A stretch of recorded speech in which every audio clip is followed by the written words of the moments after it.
Muchas gracias, Jesús. Yo voy a tratar de no agotar esos 20 minutos que nos da por dos razones. Primero, porque creo que explicar el PISTA es bastante árido. Y segundo, porque creo que las intervenciones que vienen a continuación tienen bastante más interés en materia de innovación de lo que puede tener este instrumento de planificación. Pero también parecía de poco sentido que se celebrara aquí esta Semana de la Carretera y desde la Junta de Andalucía no presentáramos lo que es nuestro principal elemento de planificación de la infraestructura para la sostenibilidad del transporte. Un plan que no solo afecta al tema de la carretera, que es mucho más amplio, en temas ferroviarios, en temas de transporte alternativo, de logística, de puerto, pero que la carretera evidentemente tiene que tener un papel significativo. Empezaré por explicar por qué se justifica esta revisión.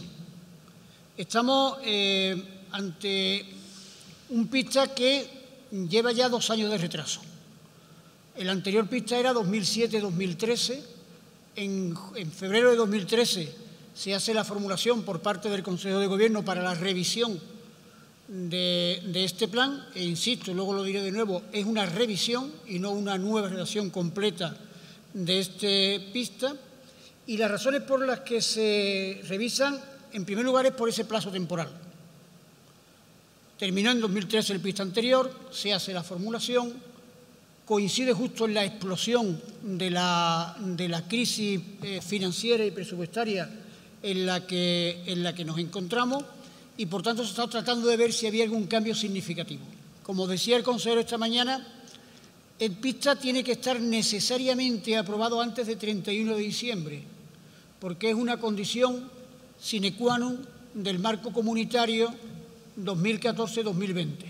Si no está aprobado el elemento de planificación, no puede consolidarse ese marco. La segunda razón, y también la explicaba el consejero, por la que hay que hacer esa revisión del plan es el nuevo marco legal. Esa ley llamada de estabilidad presupuestaria y financiera que nos obliga a que todo instrumento de planificación tenga una muy adecuada ajuste a las posibilidades presupuestarias reales. Normas complementarias, como pueden ser las reglas de gasto o el límite del déficit, nos marcan absolutamente los elementos de planificación. No se puede introducir ningún elemento de planificación que no tenga un reflejo presupuestario real y conocido. Por eso siempre decimos que este plan de infraestructura es un plan realista, es un plan que pone los pies en el suelo. Nos encantaría poder hablar de un plan como el anterior de 30.000 millones de euros, pero no nos parece que estemos en la fase de engañarnos ni engañar a nadie, sino de decir la realidad en lo que tenemos. La tercera razón por la que es obligatorio revisar este PISTA es precisamente ese nuevo marco comunitario europeo, que es el que nos financia fundamentalmente las inversiones. Hay distintos fondos que afectan al PISTA, pero, como podréis saber, el más importante son los fondos FEDER. Para que nos hagamos una idea, en el marco 2007-2013, la cantidad que destinaba fondos FEDER a los fines que tiene esta consejería actualmente estaba en torno a los 1.500 millones de euros. En este marco comunitario se sitúa en torno a los 760 millones de euros, es decir, prácticamente la mitad. Y no es solo esa razón la importante, la reducción de la envolvente global, sino sus propios condicionantes. Diré algo que Jesús Huerta sufre a diario y creo que viene muy bien en este contexto. Las obras de conservación ya no son financiables en el marco FEDER. Siempre hemos considerado, la gente que ha estudiado economía, que todo lo que supone mantener y revalorizar las inversiones son inversiones en sí mismas, puesto que actualizan el valor de la infraestructura. Por otras razones, Europa decide que la conservación no es objeto de financiación y pone un condicionante absolutamente estricto. Solo financiará en el eje de carretera obras que contribuyan a la conexión con redes transeuropeas u obras que reduzcan de manera significativa la siniestralidad. Y eso lo tasan, que es reducción de la siniestralidad. Por tanto, no se puede incluir conservación, no se pueden incluir muchas de las obras que teníamos en el plan más cerca y han limitado de manera absoluta lo que termina siendo nuestro plan. Cuarta razón importante, la existencia del PITBI. El Plan de Infraestructura de Transporte y de la Vivienda, que está también en una situación un tanto extraña, porque está formulado por el Gobierno de la Nación, pero no está aprobado. Todos pensamos que por esas mismas razones de restricciones presupuestarias, pero al no estar aprobado no está plenamente en vigor, no está desglosado, no está regionalizado, no hemos podido incluir en nuestro plan de infraestructura el desglose de las inversiones que el Estado va a hacer en la Comunidad Autónoma de Andalucía, puesto que no existe ese desglose. Y la última razón era, como envolvente global, cuál va a ser el marco presupuestario definitivo que tengamos en Andalucía. Con todo ese marco, ¿qué nos encontramos? Pues nos encontramos con un plan de infraestructura. No estamos pasando la...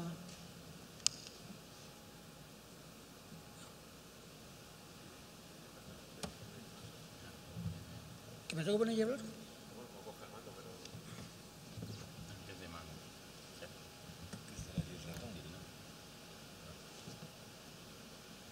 Bueno, creo que podemos seguir. Esta parte que tenía ahí son las 5 razones que había por las que teníamos que reformular el plan.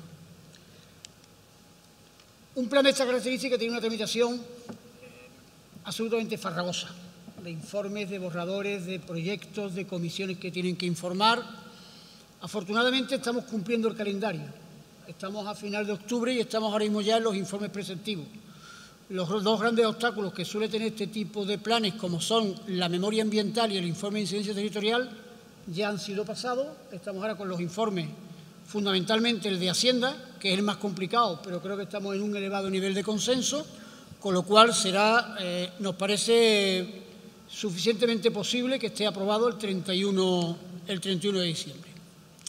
¿Cuáles son los puntos de partida en los que tenemos que basarnos? En primer lugar, los instrumentos de la ordenación del territorio de Andalucía, los que marcaba el POTA, la Ley de Ordenación del Territorio de Andalucía, y lo que marcan los distintos planes subregionales que nos marcan por dónde tienen que ir la infraestructura.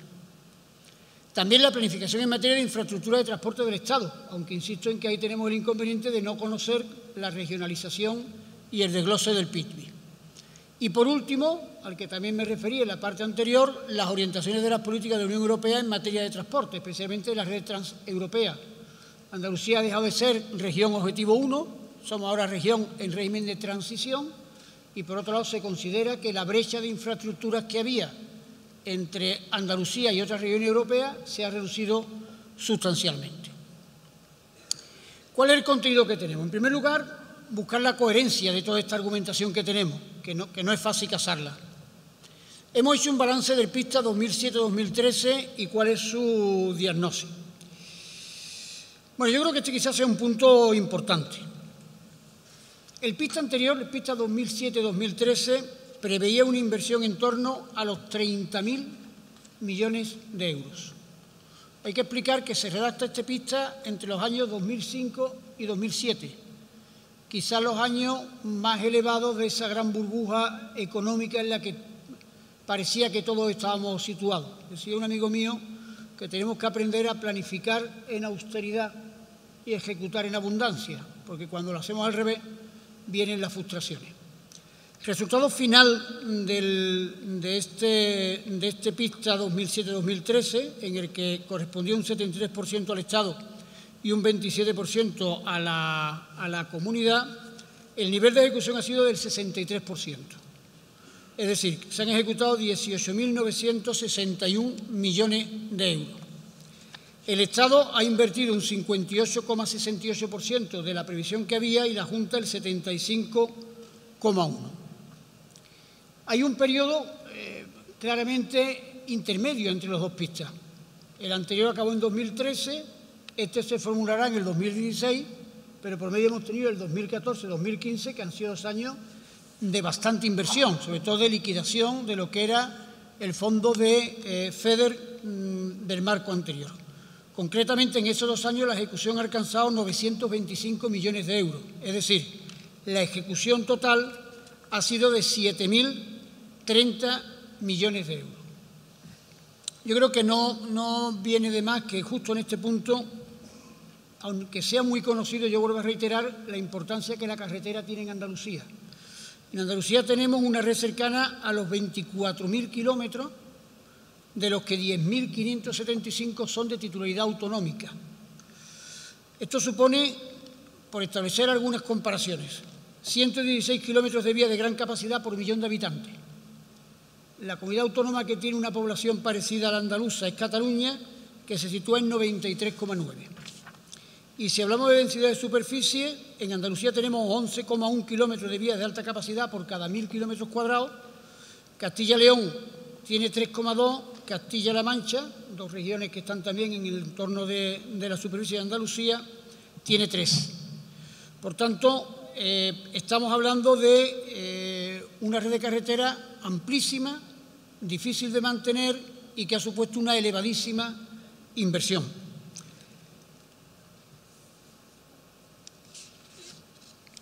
Intento pasar la parte esta que he resumido por tratar de no quitar demasiado. ¿Cuáles son las actuaciones más destacadas que ha tenido este plan? La autovía del Olivar, en la fase que luego el compañero Ignacio explicará, Úbeda-Estepa, la autovía de la Almanzora en la fase de Baza-Huerca-Lovera y la Jerez-Antequera en la A382. En ámbito metropolitano, la variante de San Lucas de Barrameda, la conexión de la A491 con la A4 en el puerto de Santa María, la ronda oeste de Córdoba, el distribuidor norte de Granada, la fase 1 del distribuidor norte de Jaén, la prolongación hasta Casapalma de la autovía del Guadalhorce, la finalización de la autovía Sevilla-Utrera, las vías de gran capacidad en los Alcores en el área metropolitana. El plan Más Cerca, que mejora de la accesibilidad, que se explica aquí cuál es la situación en la que nos encontramos, y con todo esto nos disponemos a hacer cuál debe ser el nuevo PISTA, qué es lo que realmente, con esa puesta de pie en los suelos que anunciaba el consejero, se puede hacer. Bueno, yo haré un resumen en la parte que más afecta a la carretera, que yo creo que es lo que más puede interesarnos en este foro en el que ahora estamos. Insisto que el PISTA comprende un montón de líneas de actuación, todas ellas importantes y todas ellas de alta importancia para la comunidad autónoma de Andalucía. En la interconexión de los centros regionales, en la red viaria de competencia estatal tenemos terminar la mejora de capacidad de la A49 y finalizar la circunvalación de la S40, conocido que ahora mismo está el tramo que conecta la A92 con la prolongación de la A4 en el tramo de Dos Hermanas y en el tramo oeste, la parte de Huelva. En lo que es red viaria de competencia autonómica, queremos continuar la ejecución de la autovía de la Almanzora. Corresponde a la ejecución directa nuestra el tramo entre el Cucador y la concesión y estamos viendo cuál será la fórmula de ejecución de la conexión desde la concesión hasta la A7, pero es un objetivo irrenunciable que antes de 2020 esa conexión esté hecha. Mejorar la conexión con la autovía A32, Linares-Albacete, desde la variante de Baeza. La conexión entre la A92 y la A44, Isnayoz-Guadix, que se está haciendo un estudio para su acondicionamiento. El estudio para mejorar la funcionalidad de la 384 entre Arcos de la Frontera y Algodonales, que habrá que ver si los niveles de tráfico justifican una u otra actuación. La mejora del firme en la A92, que es una actuación que creo que sale de licitación de manera inmediata. Y conexiones y enlaces de la A92, fundamentalmente el puente sobre el Genil en Huetortájar y el enlace este de Puebla de Casalla.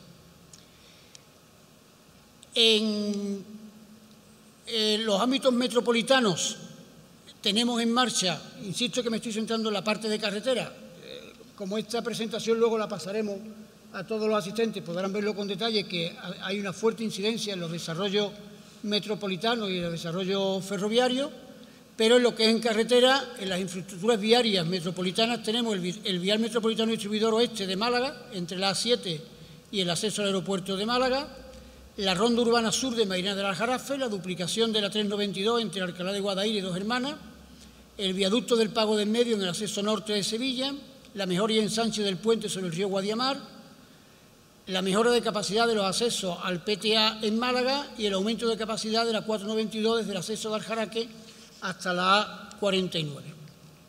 En las áreas rurales tenemos acondicionamiento de la A4200 entre Base y Benamaurel, la 6201 desde la Nacional 322 a Sorihuela, la 6301 entre la 322 y Vías de Segura, más todas las intervenciones que hay de conservación y seguridad vial.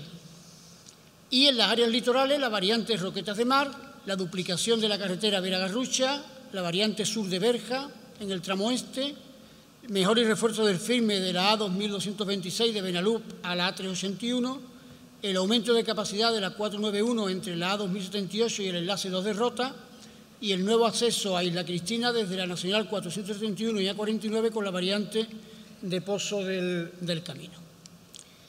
No se verá bien en este plano, porque en la reproducción que ustedes verán es muy difícil verlo, pero queda marcado cómo se distribuyen actuaciones por el conjunto de las provincias andaluzas.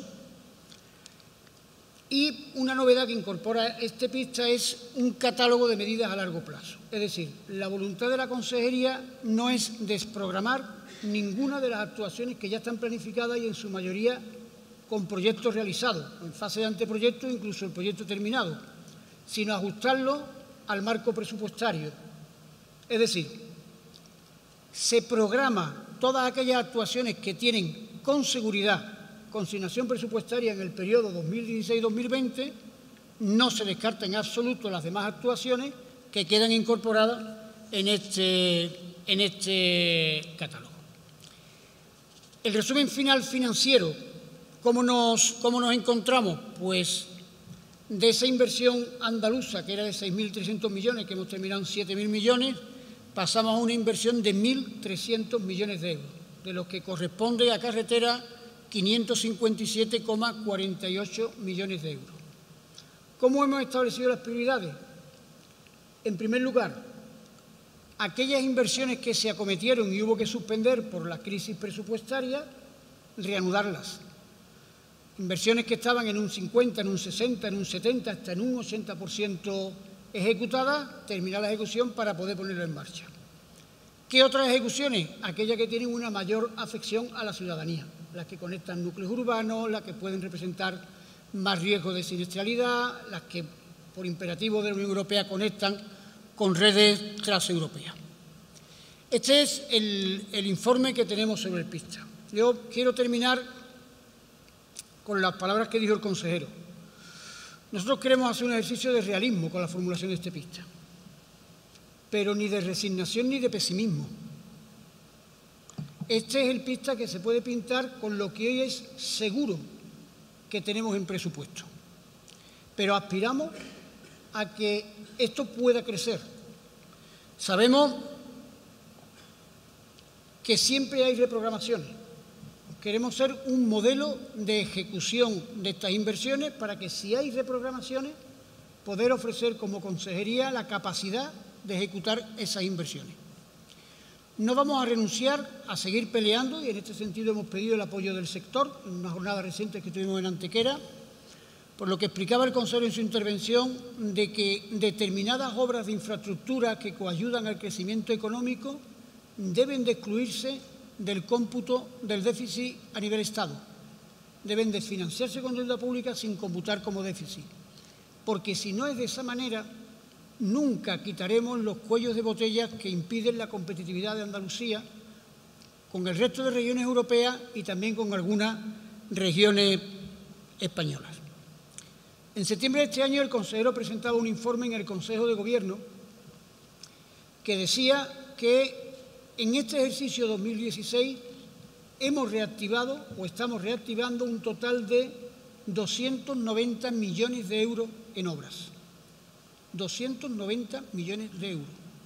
Comprendo que cuando hace 8, 10, 12 años se hablaba de miles de millones, esto puede parecer una cantidad pequeña. Y desde luego no estoy hablando de que se hayan licitado 290 millones de euros. Una buena parte de esta cantidad son obras reactivadas, obras que estaban licitadas, que se había ejecutado una buena parte y que ponemos en marcha. pero sí son 290 millones de euros que se están invirtiendo, que se están certificando, que están permitiendo a las empresas que puedan ir reanudando la actividad que permita que poco a poco se vuelva a generar esa expectativa de creación de empleo, de creación de riqueza y de ir alimentando el optimismo para seguir con la inversión. Este es el compromiso en el que nos encontramos. El compromiso de la Consejería que ha manifestado el consejero de Sitio Ambiente es: seamos eficaces, seamos capaces de demostrar que somos competentes para ejecutar y no renunciemos a que este ejercicio de realismo no se convierta también en un ejercicio de mayores posibilidades de las que hoy aquí podemos presentar. Con eso, si te parece, termino mi exposición. Muy bien, muchas gracias. Bueno, muchas gracias, Jesús. Buenos días a todos. Voy a hacer un breve preámbulo sobre la autovía del Olivar en general y luego me voy a centrar en los tramos que hemos inaugurado a lo largo de 2014 y 2015, bueno, concretamente en 2015, los que unen Jaén con Úbeda. La autovía del Olivar es un eje estructurante de Andalucía, declarado gran proyecto por parte de la financiación europea, y prácticamente vertebra todo el núcleo de todo el corazón de Andalucía. Parte con su kilómetro cero en la próxima Úbeda y recorre toda una serie de grandes ciudades del interior de Andalucía, como son Jaén, Baeza, Torre del Campo, Mancha Real, Lucena, Cabra, Estepa, Puente Genil. Atraviesa toda Jaén, atraviesa todo el sur de Córdoba y termina en la A92 en Estepa. Por lo tanto, está conectando la A32 del Ministerio de la Línea de Albacete, que está en fase de construcción ralentizada, con la A92 en Estepa. Se estiman 800.000 los habitantes de Andalucía que van a poder disfrutarla por la proximidad que tienen a esta nueva infraestructura. Es una inversión, un proyecto muy ambicioso, son 190 kilómetros, cerca de 1.000 millones de euros de inversión, de los cuales ya llevamos 350 y 85 kilómetros ya puestos en servicio. De estos 85, 75, 77 están en la provincia de Jaén. Me voy a centrar en los 50 kilómetros que unen Jaén con Úbeda, porque son los que más cercanamente se han puesto. Esta inversión de estos 50 kilómetros se tramificaron en 8 contratos, por lo tanto, buena parte del sector de la construcción de Andalucía ha participado en los mismos, desde las asistencias técnicas hasta las constructoras. Estamos hablando en su global de una obra de magnitudes muy impresionantes, sumando todos los tramos. Estamos hablando de, por citar algunas cifras, más de 13 millones de metros cúbicos de excavación, 8 millones de metros cúbicos de terraplenes, 41 estructuras entre pasos superiores e inferiores, kilómetro 400 de viaductos, son 5 viaductos de dimensiones importantes. Estamos hablando de una inversión, de una infraestructura realmente importante. Y además hay que señalar la dificultad que además la Consejería ha cometido esta infraestructura, con su parón, en un entorno presupuestario tan difícil como el de estos años, ¿no? Son 8 tramos, 5 de los cuales se inauguraron en muy pocos meses a lo largo de 2015. Además, esto permitió la financiación europea y el cumplimiento con el marco europeo de financiación. No me voy a centrar mucho en el trazado, pero bueno, por señalar algunos de los hitos importantes, la nueva autovía va en buena parte en variante, aproximadamente un 60% del trazado, y tiene el resto en duplicación de calzada, pero en su mayor parte la carretera original ha quedado fuera y, bueno, rematriculada. Este tramo, Jaén-Úbeda, parte del enlace norte de Jaén. En sí mismo ya era una enorme infraestructura, creo que eran 15 millones de euros solamente el coste del mismo. Hubo que demoler 3 estructuras preexistentes con la A44, construir 5 nuevas estructuras, es un trébol completo, primando el lazo Jaén-Madrid, que es un lazo independiente. Junto al enlace norte de Jaén se encuentra el mayor viaducto de todo el eje. Es el viaducto sobre el valle del río Guadalbullón. Son 675 metros, resueltos además con una cierta monumentalidad. Son pilas de hasta 40 metros de altura, en forma de Y con martillo, y realmente bastante espectacular, ¿no?, en su construcción. bueno, también tenemos otros enlaces muy importantes, como el enlace de Mancha Real, que deja fuera toda la zona industrial de Mancha Real y que construye un nuevo acceso a la ciudad. Y bueno, pues una de las otras zonas singulares es el cruce del Puente del Obispo. Hemos construido el tercer Puente del Obispo. Aquí hemos incluido hasta una imagen del puente medieval, que era realmente bonito. El nuestro es más funcional, pero realmente estéticamente no compite con el puente que se hizo, es del siglo XVI, el famoso Puente del Obispo. Tenía un peaje, que era rezar una Ave María cada vez que se cruzaba. El puente anterior era un puente de barcazas, había que pagar, y el obispo en el año 1508, si no recuerdo mal, construyó el nuevo bajo el peaje de rezar una Ave María. El nuestro nuevo no tiene ningún peaje. Se ubicó además, para simbolizar y darle cierto simbolismo al cruce del Guadalquivir, se ubicó un arco de grandes dimensiones cruzando el vano central que pasa sobre el cauce del río. Además, esta es una zona que es lugar de interés comunitario. La vegetación de ribera del Guadalquivir está protegida por Europa. Aquí en muy pocos kilómetros teníamos el cruce del río Torres con un viaducto de 130 metros, cruzábamos el Cerro de los Vientos, lleno de restos arqueológicos muy interesantes, y cruzábamos de nuevo también el Guadalquivir. Otra zona singularmente conocida en Andalucía como de nuestra red de carretera era la Cuesta de Baeza. La Cuesta de Baeza es un catálogo de problemas geotécnicos en el cual se ha invertido a lo largo de los años una y otra vez. Tenemos de todo, trenes californianos, micropilotes, pilotes. Por lo tanto, se apostó por un nuevo trazado totalmente en variante y realmente por ahora creemos que ha sido un éxito. Ha habido que hacer varias intervenciones importantes, pero está funcionando muy bien. La Cuesta de Baeza tiene una pendiente muy importante, ya que tenemos que subir inevitablemente desde el cauce del Guadalquivir a la cota 300, a donde estamos ahora mismo en Baeza, a las 750, si no recuerdo mal. El tramo entre Úbeda y Baeza, al ser dos ciudades patrimonio, se optó por una solución netamente urbana, con vías de servicio, con vías colectoras y con las intersecciones resueltas en glorietas. Aquí además hay un hito muy importante, que es la conexión con la A32, que además va a ser reforzada en duplicación de calzada próximamente. Además, se apostó por darle un carácter más urbano y más social con la construcción de un carril bici que une las dos ciudades.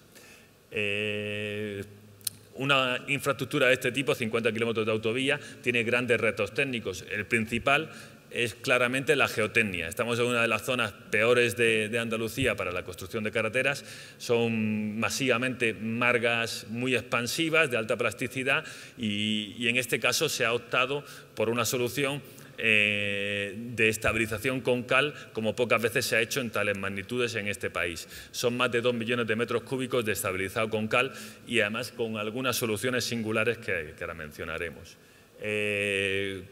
Como suele ocurrir en una obra de este tipo, es inevitable la aparición de incidencias importantes. Tuvimos dos deslizamientos de elevada magnitud, sobre todo uno aquí muy próximo a Baeza, con 650.000 metros cúbicos de masa deslizada, lo cual lo hace de los más importantes que ha habido en los últimos años en Andalucía. Y bueno, se hizo un análisis muy detallado y se optó por una solución con un terraplén estabilizador muchísimo más económica que las soluciones clásicas a base de pilotes o drenaje, y que ha funcionado netamente bien, aunque nos obliga a una vigilancia en los próximos años para controlar los hipotéticos asentamientos residuales del mismo. Bueno, se hizo una campaña muy densa de inclinómetros. Bueno, aquí están los cálculos con Plaxis y bueno, pues la solución por ahora ha funcionado y estamos muy satisfechos. Bueno, una cosa en la que la agencia siempre ha sido muy insistente es en el tema de la calidad. Realmente exigir la calidad, exigir que los sistemas de calidad funcionen e insistir en la calidad como global, en los ensayos y en todas las medidas que se toman. Como resultado de esta apuesta por la calidad, hay un aspecto del cual estamos especialmente orgullosos en esta autovía, y han sido los resultados en regularidad en la rodadura. Han sido de los mejores que se han encontrado en este país, con algunos tramos de verdaderos récord.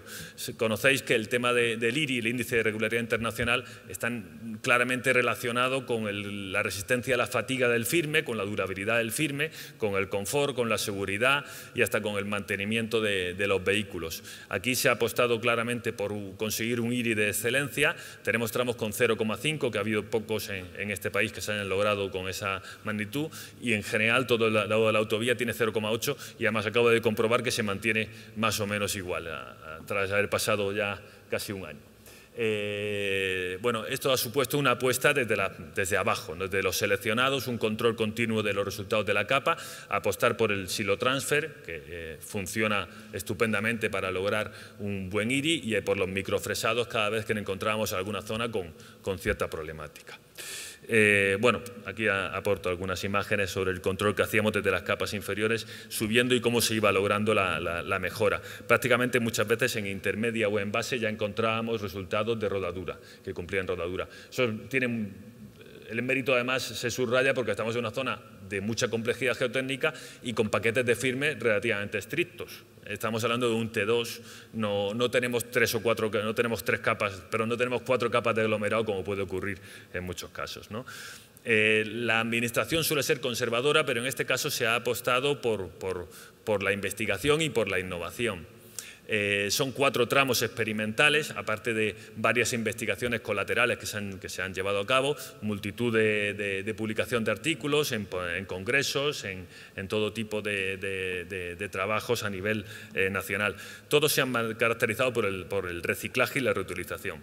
Uno de los tramos experimentales más humildes, pero también interesante, fue esta experiencia que se realizó con la Universidad de Granada, que era el aprovechamiento de los lodos de depuradora para la práctica de hidrosiembras.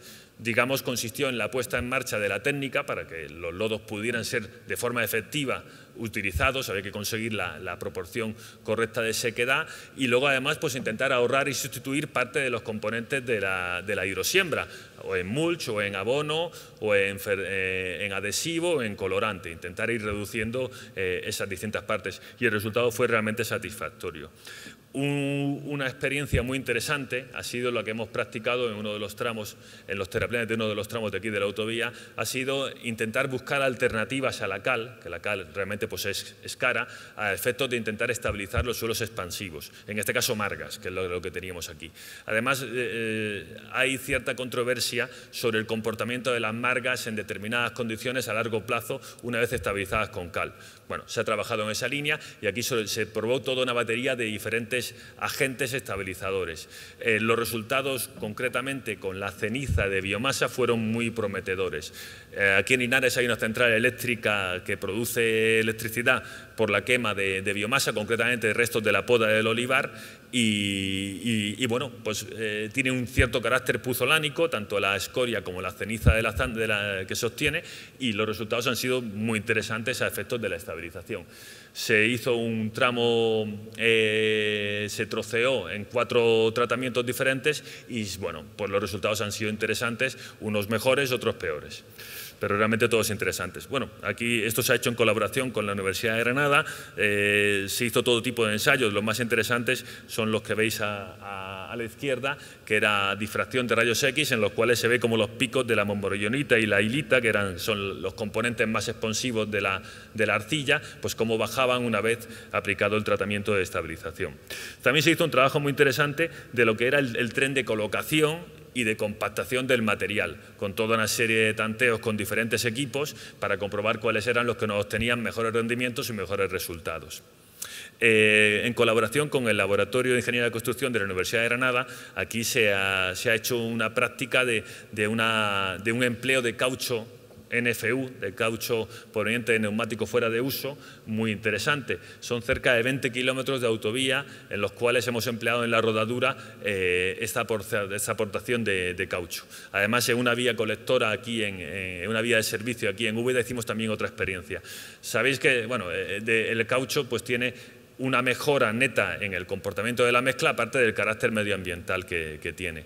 Se supone, lo que está demostrado es que el aportar caucho te permite incrementar el porcentaje de betún, lo cual redunda claramente en un incremento de la vida útil de la mezcla, porque lo hace menos roderable, lo hace menos susceptible al cambio térmico. Entonces puedes permitirte algo menos de huecos y sobre todo un porcentaje superior de betún. Aquí se han practicado diferentes técnicas para el empleo del caucho, porque como sabéis que la técnica del caucho no es novedosa, pero realmente se ha hecho poco en este país. Fuera de España, sobre todo en Estados Unidos, la práctica es muy abundante. Aquí se han tanteado diferentes técnicas, desde la vía seca netamente en la planta de Vallasa, aquí muy próxima, hasta la vía húmeda, comprando el betún con aportación de caucho a reconocidos fabricantes como pueden ser Cepsa o Repsol, hasta la vía húmeda ejecutada en planta. Esta era de las más interesantes y creo que va a ser objeto también de una comunicación esta misma tarde. Esta consiste en la aportación del polvo de caucho en la planta de aglomerado y permite porcentajes de caucho muy superiores a lo que son las otras técnicas. El corredor por el que atraviesa la autovía es un corredor ocupado desde el principio de los tiempos. Entonces, pues la cantidad de incidencias que hemos encontrado, de hallazgos que hemos encontrado es muy importante. Son 11 actuaciones y 11 intervenciones importantes.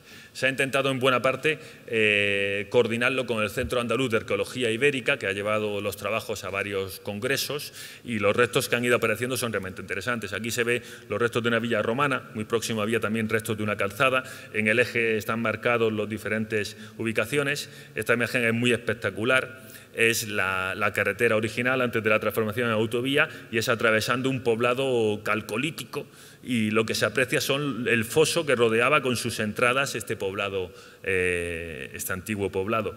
Todos los restos se han caracterizado y están en el Museo de Jaén. Ha aparecido de todo, un bastión íbero, villas y un acueducto romano, enterramientos islámicos, visigodos, es muy interesante. Aquí se ven los basamentos de un acueducto en una zona aquí en Baeza del Cortijo del Ahorcado, que han aparecido los restos de un sistema de riego muy importante. Esta es la cumbre del Cerro de los Vientos, donde estuvieron todos superexpuestos, los romanos, los íberos. Al lado izquierdo se aprecia los restos de una almazara romana.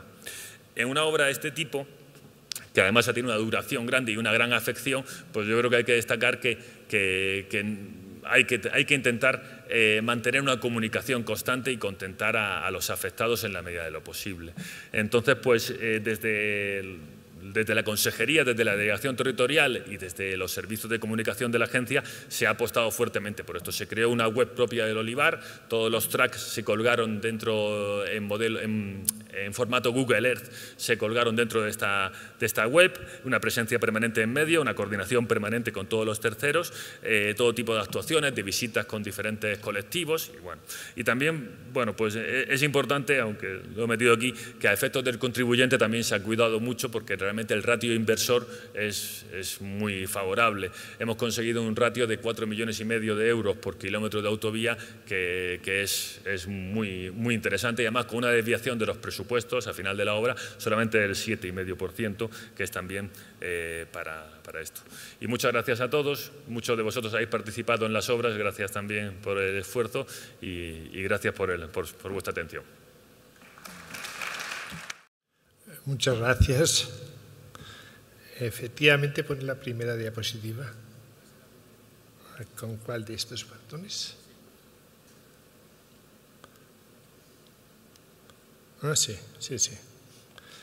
Bueno, el puente de la bahía de Cádiz, aquí se ve a la parte izquierda, por ejemplo, toda la ciudad de Cádiz, que es esta. ¿El puntero cuál es? Para apuntar ahí.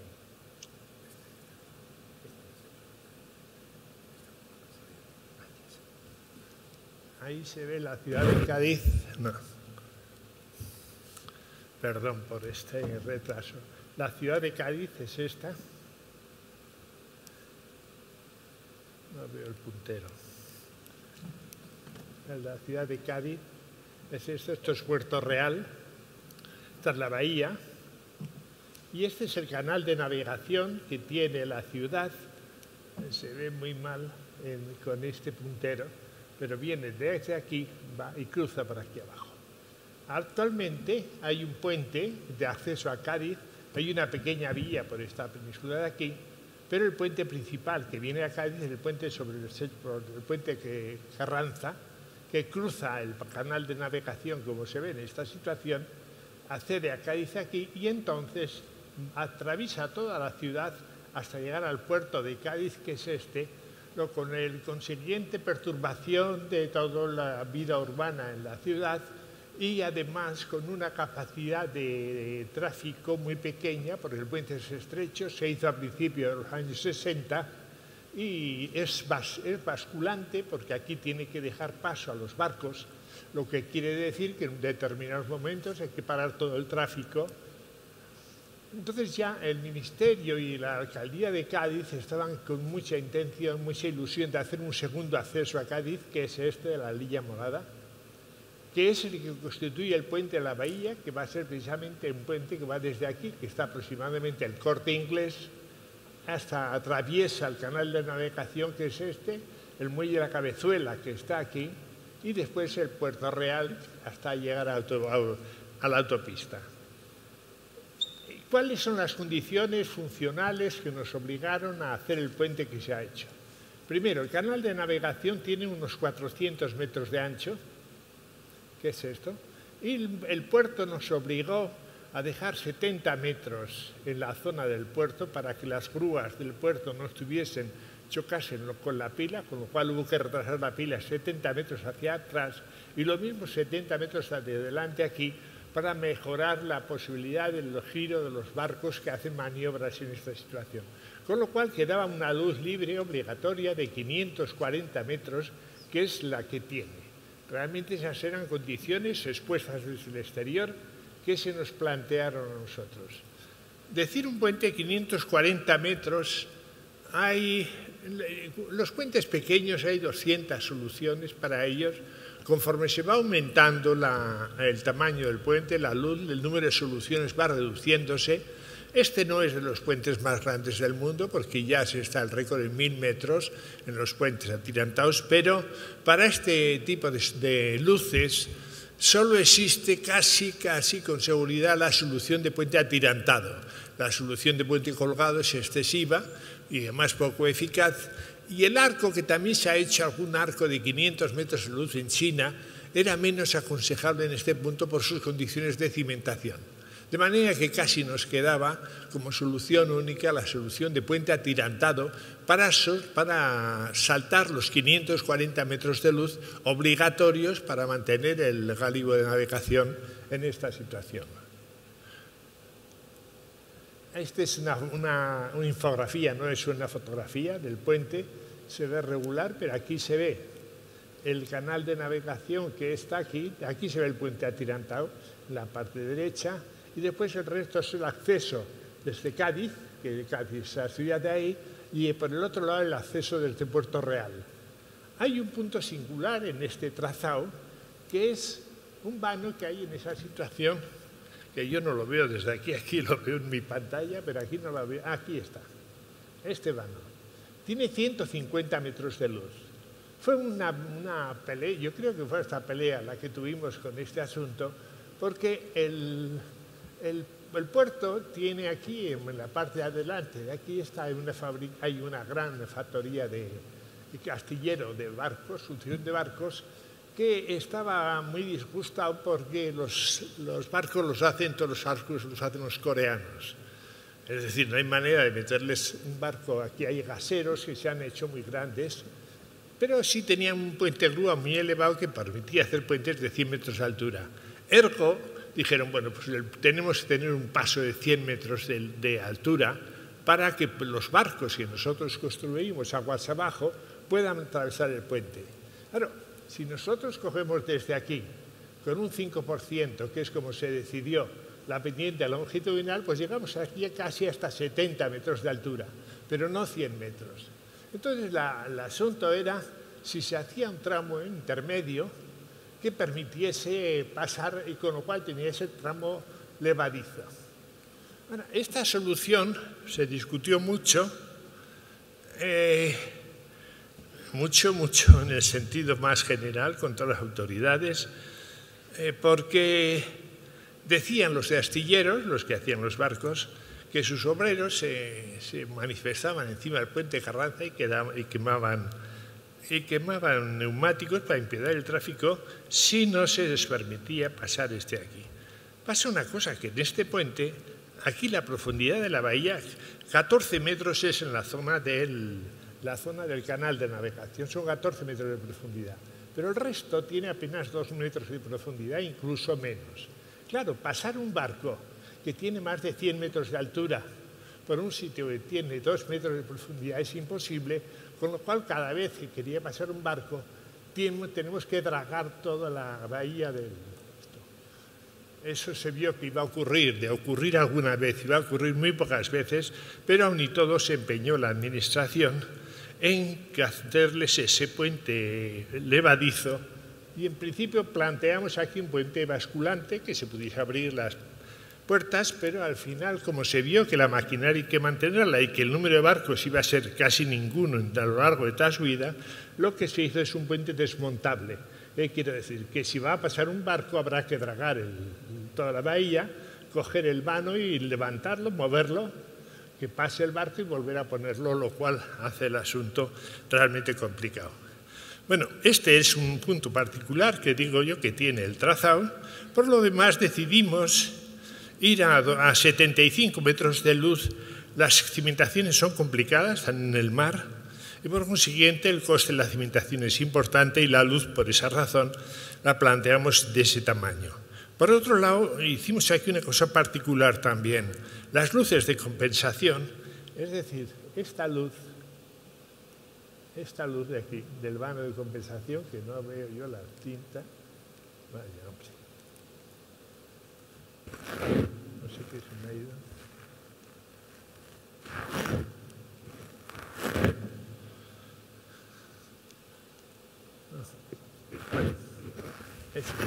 Aquí se ve también. Ahí se ve el proyecto general del puente. Ahí se ve el proyecto general del puente. Se ve aquí están los 540 metros de luz, que como se ve esta pila está montada en el puerto para permitir el paso de las cubas por delante, y establecimos unos 200 metros de luz para estos vanos de compensación y 100 metros para el siguiente. Eso es poco frecuente en el mundo porque unos vanos tan grandes rigidizan poco los cables traseros, les dejan moverse para arriba y para abajo y por consiguiente la torre es más flexible y de cara al sostén de la parte principal resulta perjudicial y por eso es mejor casi llevar los 75 metros de luz hasta aquí, que es lo que se ha hecho en Portugal y está haciendo en Europa en general. A mí me pareció que el puente quedaba mal, es verdad que es eficaz, pero me pareció que quedaba mal poniendo las pilas muy próximas aquí hasta llegar aquí de repente saltar. Y partimos en los 200 metros de luz aquí, 110 del siguiente, que es la solución que yo creo que está bien y a mí me gusta así. Y ha traído algún problema de construcción, pero no demasiado tampoco, ¿eh? Pues sí, no se me oye. Esto,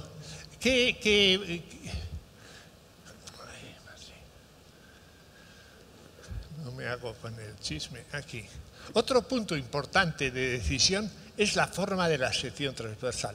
Estamos hablando de un puente de casi 40 metros de anchura, correspondiente a dos. Al principio va a tener dos vías dos carriles, con 3 carriles cada uno, dos vías de circulación con 3 carriles cada uno. Finalmente, por petición de la Junta de Andalucía, se decidió el poner 2 líneas de ferrocarril, de tranvía, en esta parte de aquí. Esto ya es un problema mío. Bueno, ahí se ve. Está claro que este chisme y yo no somos compatibles. ¿Eh? Sí, pero ya te indicaré. ¿Dónde? Un poco antes. Ahí sí. Entonces, la sección transversal era fundamental establecer el criterio de cómo debía ser. Pensamos desde el principio en una solución muy horizontal, de cara a presentarse muy poco enfrentamiento al viento, que en la bahía es muy importante, y produce solicitaciones horizontales muy importantes del puente. Por eso acudimos a esa sección cajón, que está en el centro, con dos alas laterales muy afinadas que hacen una sección muy aerodinámica desde el punto de vista del viento. Esta sección la mantuvimos todo el puente, absolutamente todo el puente, pero lo que pasa es que era solución mixta en la zona del puente atirantado y, sin embargo, en la segunda sección, que es la misma sección, pero de hormigón, para la zona de Puerto Real, que era menos importante. La tercera sección es precisamente la del puente ese de móvil que hicimos ahí, que tenía que tener 150 metros de luz, y para conseguir la armonía entre las tres, lo que hicimos es la parte horizontal de cualquier sección de la primera y segunda, a fin de cuentas se baja hasta llegar a tener los 9 metros de canto, pero los dos bordes son iguales y llegan hasta la misma situación. La siguiente. Aquí se ve el puente, que es la tendencia que sea muy aerodinámico desde el punto de vista de las presiones del viento. Y otro problema que tuvimos fue en el diseño de la torre. La torre de atirantamiento, habría otra posibilidad, que era vertical, atravesando el dintel hasta la parte de arriba. Es más barata esa torre, pero tiene un inconveniente importante, que aumenta 4 metros la anchura del puente. En la zona atirantada se había que hacer 1000 metros de puente con 4 metros más de anchura, y eso era mucho dinero. Entonces ya planteamos esta otra torre, Diablo, que se ve ahí, que deja pasar el dintel, pero mantiene la forma de la torre única en el centro. La siguiente. Aquí se ve el puente. Aquí se ve la situación del tranvía en la parte inferior de la izquierda, estos dos que son los carriles de circulación, y esta que se figura que se ve en la parte de la derecha, a fin de cuentas, es una protección del viento contra los camiones. Es decir, el viento es muy fuerte y entonces, a fin de cuentas, eso es un parapeto para que el viento no incida demasiado sobre los camiones. Ahora mismo, que el tranvía, no hay tranvía ni en Puerto Real ni en Cádiz, pues realmente la vía de tranvía no se ha hecho, pero se ha preparado para hacer. Ahí pasa ahora un transporte público de urgencia para unir Cádiz con Puerto Real, y son 2 carriles más que en su día se convertirán en ferrocarril. Este es el puente terminado. Ahí se ve claramente el tramo de 150 metros de luz, que se trata de que cuando llega a pasar un barco, si llega a pasar, hay que coger todo ese tramo, bajarlo al mar, que pase el barco después de dragar todo el puerto y volver a colocarlo. Yo creo que no va a ocurrir eso nunca. Por si acaso, nosotros pusimos las pilas a 150 metros, y entonces 75, si por casualidad podíamos no hacerlo, no habíamos una pila en medio y ya estábamos en la misma situación.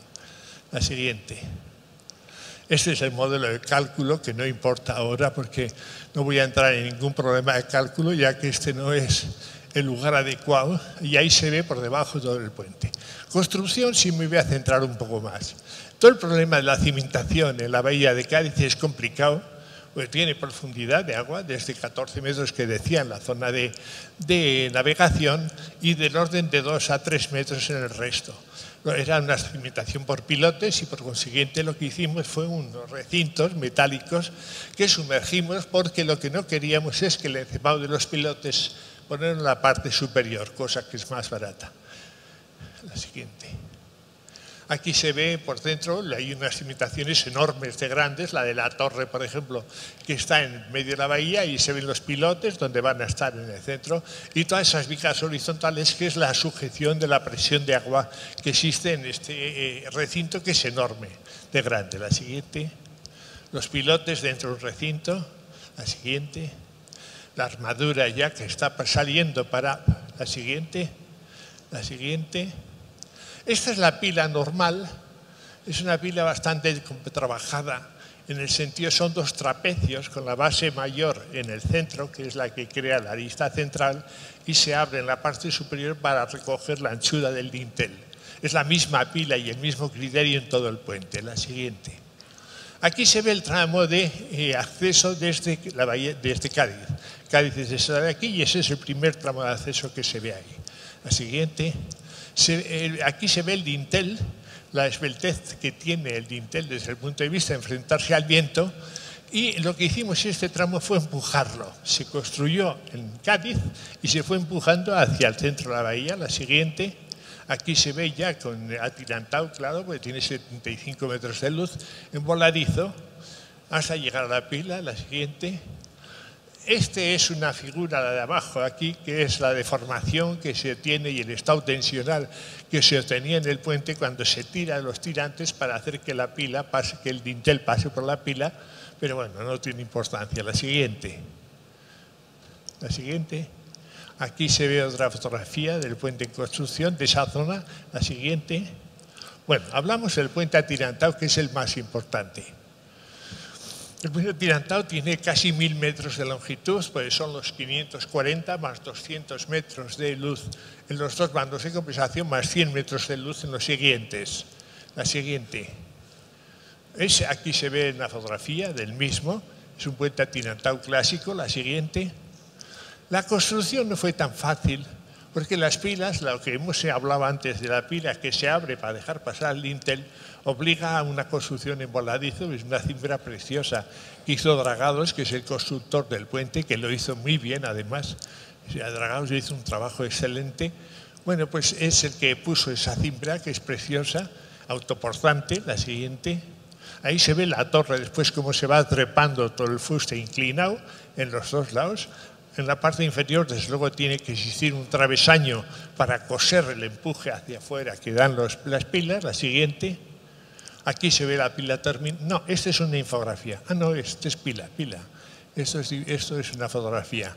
Se ve la pila terminada y el puente casi terminado, porque veo que están casi todos los tirantes puestos. La siguiente. Los tirantes, la situación de los tirantes dentro de la pila es una cosa que ha causado muchos problemas. Realmente se ha llegado casi a una solución única, que hacer un armario. Ahí se ve la sección transversal en la parte superior derecha, en que están, ahí en la parte inferior derecha también se ve la salida de los anclajes de los tirantes que van hacia abajo, y entonces aquí se ve en el conjunto de los dos, y cuando hay cargas distintas en uno y otro lado del puente, todo el conjunto de pernos que existen en las torres son los que transmiten la diferencia de cargas de uno a otro lado. La siguiente. Estos son los tirantes. La siguiente. Aquí están los dos anclajes que decía yo. Estos son dos tirantes cualesquiera del puente. Hasta anclados, el anclaje en la torre. Es visitable para poder reactivarlos. La siguiente. El dintel se prefabricó todo él en el suelo. Se hizo aquí una cosa que hubo también sus problemas, pero se hizo una dovela especialmente grande. Ahí se ven una dovela, otra dovela, otras 4 dovelas aquí abajo. Tienen 20 metros de longitud y 40 metros de ancho. Yo creo que es la dovela más grande que se ha hecho en el mundo. Y eso en principio se planteó con el fin de poder acabar el puente en tiempo suficiente para la inauguración antes del año 2012 del centenario de la Constitución, la primera Constitución de Cádiz. No hubo posibilidades por una serie de razones que no interesan, pero lo que sí es cierto es que la dovela de 20 metros de largo por 40 de ancho es la que quedó. Estas dovelas pesaban del orden de 400 toneladas. La siguiente. Ahí se ve la dovela en el suelo. La siguiente. Y después lo que pasa es que se iza desde el puente, se sube la dovela y se suelda a la parte anterior. La siguiente. Ahí se ve las vigas de sujeción, estas horizontales, del puente, los carros de avance, pesaban 600 toneladas cada uno y subían esas dovelas enormes que se ven en la situación. La siguiente, en este dibujo, y aquí se ve la situación en la realidad. La siguiente, hasta que se va avanzando en voladizo. La siguiente, y aquí se ve un poco, bueno, la siguiente mejor. Se ve aquí un poco, aquí en la figura superior izquierda se ve la torre con 2 voladizos. Fíjense que tiene que tener 200 metros de lado a cada lado de voladizos sin sujeción la torre, de manera que la torre se ponía una dovela, ahí se ve en la parte superior derecha, que bajaba del orden de 3 metros, el dintel 3 metros bajaba, Y cuando se ponía, y entonces eso es lo que generalmente conduce a poner pilas intermedias antes, porque así tenemos un control de las deformaciones más fuerte. No se hizo así, pero lo que pasa es que se llevó todo, había que tener mucho cuidado porque un sobrecarga mayor en un lado que en otro, más que una dovela, sí producía flexiones excesivas en la pila, pero ahí ya se ve que llegamos triunfalmente a la pila con toda claridad y apoyamos ya el dintel ahí. La siguiente, ahí se ve la subida del tramo móvil, la siguiente, aquí está llevándolo por flotación desde el muelle. Aquí se ve, pesaba 4.000 toneladas este vano y se subió desde las dos torres, la siguiente. Ahí se ve en una situación intermedia subiéndose, la siguiente. Ahí se ve ya el vano puesto en su sitio, la siguiente. El puente ya llegando, el adelantamiento a la pila, la siguiente. La siguiente. Llegándose al centro, los dos cajones. Se puede llegar muy fácil y no hay ningún problema en hacerlo, porque con los tirantes se mueve el puente como se quiera. De manera que si el puente vamos malo, hay que llevarlo con un enorme cuidado para que el asunto y la rasante quede bien, pero lo que sí es cierto es que el enfrentamiento perfecto no hay ningún problema porque con los tirantes podemos mover el puente como con la mano. La siguiente, tramo del Puerto Real, voy rápido ya terminando, se sigue con el mismo sección transversal, pero ahora de hormigón. La pila sigue siendo la misma. La siguiente, ahí se ve, ahí la zona, esta es metálica y la otra es de hormigón, se igualó el color después. La siguiente, y pidieron los usuarios de la zona de Puerto Real y querían una vía por debajo central en el eje del puente. Entonces se les hizo caso y se cambió la pila, en vez de estar centrada, se le hizo este pórtico transversal por donde podía pasar su tráfico rodado. La siguiente, este es el tramo de Puerto Real, la siguiente, se hizo con un carro enorme, transversal, primero se hizo el tramo central y después transversalmente se iba completando la anchura de los 40 metros. La siguiente. Este es el puente ya terminado. Estamos con la iluminación ahora de esto y es importante, creo que, bueno, no voy a hablar, hay que iluminar bien esto porque cuando Sendra y yo he estado muchas veces y probablemente ustedes también, entrar en una ciudad por esta visión, pero además de noche y con todos los tirantes iluminados, es absolutamente fantástica. La siguiente. Esta es una fotografía de noche. La siguiente. Aquí está el director general de la obra, que es Fernando Parazo, que está explicando la obra al presidente de gobierno, a la presidenta de la Junta, al ministro y a mí, que estoy aquí. La siguiente. Este es todo el equipo que ha trabajado más directamente conmigo en el cálculo de todo el puente. Antonio Martínez Cutillas, Juan Antonio Navarro, Silvia Fuente, bueno, etcétera. La siguiente. Y de Dragaos, que trabajaron formidablemente, no consiguieron más que esta foto, que es de Luis Peset, Conchita Lucas y Jesús de los Ríos, como representantes más importantes. Con estos teníamos, para ver todos los problemas de construcción, una reunión todos los viernes en nuestra oficina. Yo lo que sí creo que, bueno, y se acabó bien el puente y ahí estamos. Sí es cierto que nosotros tuvimos que luchar algo contra el dinero. No había dinero suficiente y había que pagar la obra, pero en la obra había 70 personas dedicadas al control, que había que echarlos o no los echábamos. Eso siempre fue un problema importante. Pero bueno, gracias a Dios se terminó la obra bien, muy bien.